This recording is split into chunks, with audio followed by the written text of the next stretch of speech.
El col·lectiu de taxistes pakistanesos a l'àrea metropolitana de Barcelona s'ha duplicat en 2 anys.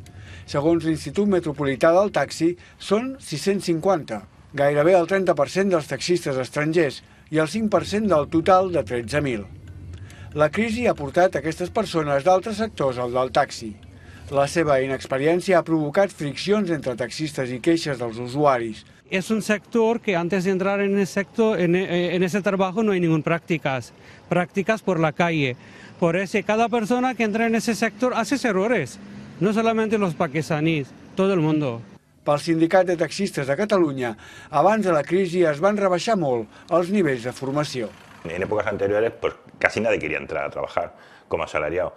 Las grandes empresas pedían trabajadores a la administración, presionaban a la administración para que hubiera esa facilidad de que la gran emigración que llegaba pudiera entrar a este sector, que es lo que ocurrió.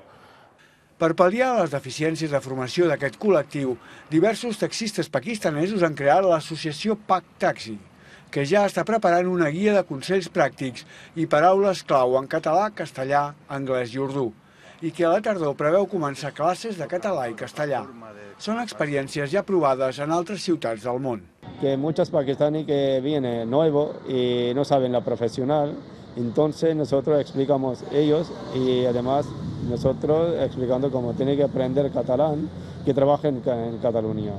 Y más importante esto, que aprende la cultura de Cataluña. Des de l'esclat de la crisi, els ingressos en el sector del taxi han disminuït una tercera part. Sense reducció de taxistes, la competència és molt dura i crea malentesos i friccions a l'hora de carregar els escassos clients. El coneixement de l'anglès que demostren els taxistes d'origen asiàtic augmenta susceptibilitats entre els que l'ignoren.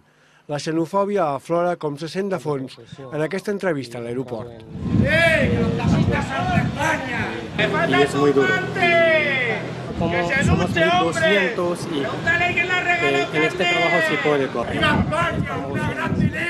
Els acords entre les organitzacions de taxistes i l'Institut Metropolità del Taxi aconseguits al juliol suposaran una lleugera disminució dels taxistes que estan treballant i segurament permetrà rebaixar la tensió que ara com ara es respira.